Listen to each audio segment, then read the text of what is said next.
Olá, alunos do nono ano, como vocês estão? Tudo bem? Vamos dar continuidade à nossa aula da semana? Vamos? Observem a pauta.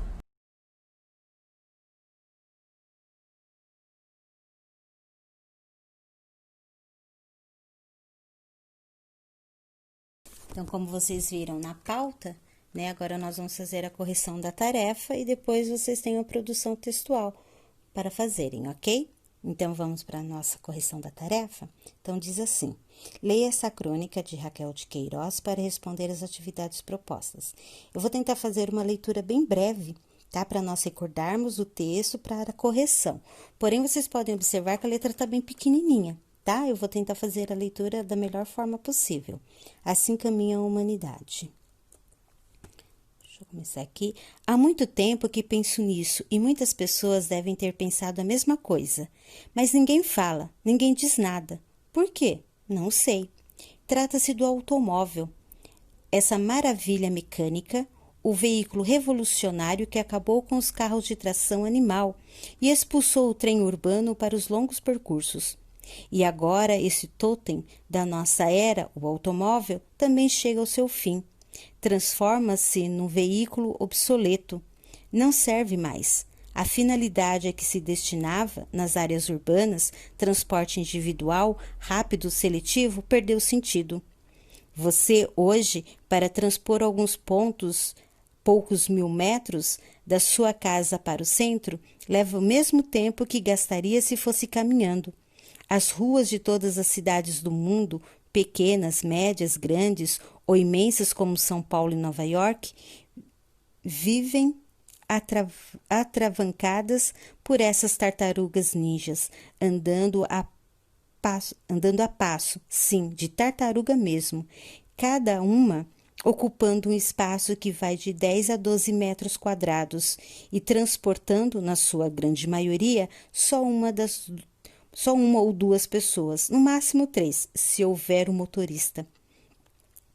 Arrogante, nas suas janelas de cristal, na pintura luzidia, nos metais polidos, o automóvel é, acima de tudo, um monstro de egoísmo. A área que ele exige para si, na via pública, em vez de 2 personagens lhe ocupando os assentos, daria para, no mínimo, 3 bancos de 3 pessoas, folgadamente instaladas.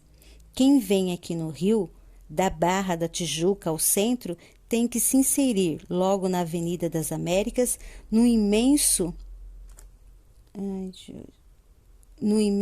compacto cortejo, andando em velocidade de enterro, qual em terra já vi enterro marchando em muito maior velocidade e carregando todos juntos, num contingente de pessoas que caberia folgadamente dentro de um trem suburbano.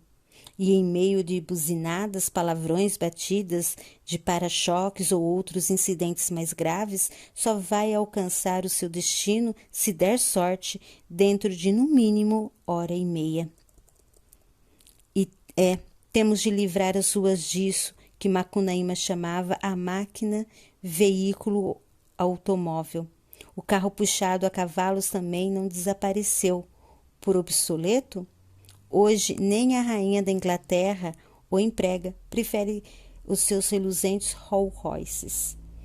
Tal como não se podia mais suportar o atropelo e a sujeira dos cavalos das lerdas carruagens no fim do século XIX, assim também o automóvel acabou. Há que substituí-lo por um transporte coletivo de qualidade, rápido, limpo, confortável, metrôs ou mesmo grandes veículos de superfície, sei lá. A cabeça dos técnicos já deve estar trabalhando, a dos urbanistas, a dos chamados cientistas sociais. Hoje em dia, leva-se mais tempo viajando de casa para o trabalho do que no trabalho propriamente dito. E como os patrões exigem as suas 8 horas, tem que sair de casa em plena madrugada, chegar em casa depois das 10 da noite. Quem mora em subúrbios conhece nossa tragédia. Os ônibus, mesmo que poderiam ser um grande recurso, têm os seus espaços disputados furiosamente pelos carros e se embaralham, retardam e engarrafam na confusão geral. Quem sabe vai se recorrer ao transporte aéreo, grandes helicópteros que seriam como ônibus voadores pousando em heliportos arranjados nos tetos dos grandes edifícios? Não sei, porque logo apareceram helicópteros particulares. Cada executivo teria o seu, de luxo, importado, o que, aliás, já está acontecendo. Eu mesma já viajei num desses, a convite de um amigo.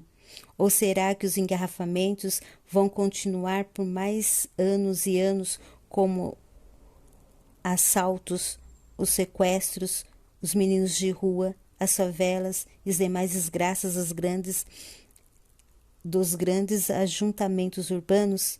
Então a solução seria mesmo acabar com os próprios grandes ajuntamentos urbanos, voltar todo mundo a se espalhar pelo campo, só procurando os centros quando a natureza de seu trabalho o exigisse, até que o campo se deteriorasse também, já que esse é o destino do homem sobre a terra, acabar com tudo de bom e bonito que a natureza para ele criou. Raquel de Queiroz.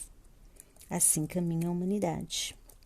Então, nós temos a primeira pergunta. Qual é o tema abordado na crônica Assim Caminha a Humanidade? Nós podemos observar, né, que esse tema ele está abordando que é o automóvel e o trânsito conturbado das grandes cidades. E qual é a opinião do eu do cronista a respeito do automóvel? Então, nós podemos observar, né, que segundo o eu do cronista, o automóvel vai acabar, vai deixar de existir. Porque, segundo as ideias sustentadas pelo narrador, o ser humano age de maneira incorreta? Comente sua resposta. Né? Claro que você ia colocar sua resposta direcionada ao que você leu. Então, nós podemos observar que esse narrador, ele considera que os seres humanos não sabem mais como conviver com outras pessoas, como é bom, enfim. Eles não aproveitam a vida. Isso acontece porque as pessoas só pensam nelas mesmas. Hoje não é muito comum as pessoas cuidarem do ambiente, da natureza, enfim, de tudo aquilo que as cerca, pois o individualismo é uma característica que tem acompanhado grande parte das pessoas. Na questão 4, vocês tinham lá. Depois de ler e de analisar essa crônica, responda: você concorda com a opinião do cronista? Por quê? Bom, aqui seria uma resposta pessoal, né? Vocês concordam que realmente isso está acontecendo? Né, com as pessoas são assim mesmo, elas só pensam em si e esse automóvel ele só traz prejuízos para nós. Aí cada um colocou a sua resposta, né? Na quinta questão vocês tinham assim: justifique a pontuação dos trechos retirados da crônica, Assim Caminha a Humanidade de Raquel de Queiroz. Então nós temos lá: trata-se do automóvel, ponto final. Então o que eu posso falar sobre esse ponto final? Ele encerra a ideia contida no período. Sempre que eu tenho um ponto final, ele encerra essa ideia. E agora, esse totem da nossa era, o automóvel, também chega ao seu fim. Agora, sobre as vírgulas, o que ela faz? Ela vai isolar o aposto. E agora, esse totem da nossa era, o automóvel, também chega ao seu fim. Certo? O que é um oposto? É uma explicação. Então, ele está explicando quem é o totem da nossa era, que é o automóvel. Nas suas janelas de cristal, na pintura luzidia, nos metais polidos, o automóvel é, acima de tudo, um monstro de egoísmo. Primeira vírgula. Então, nós podemos observar lá, ó, nas suas janelas de cristal, na pintura luzidia. Então, o que essa vírgula está fazendo? Ela isola o adjunto adverbial de lugar, né? Então, ele está falando do lugar. Nas suas janelas de cristal. Ele vem falar, na sua pintura luzidia. Tudo bem?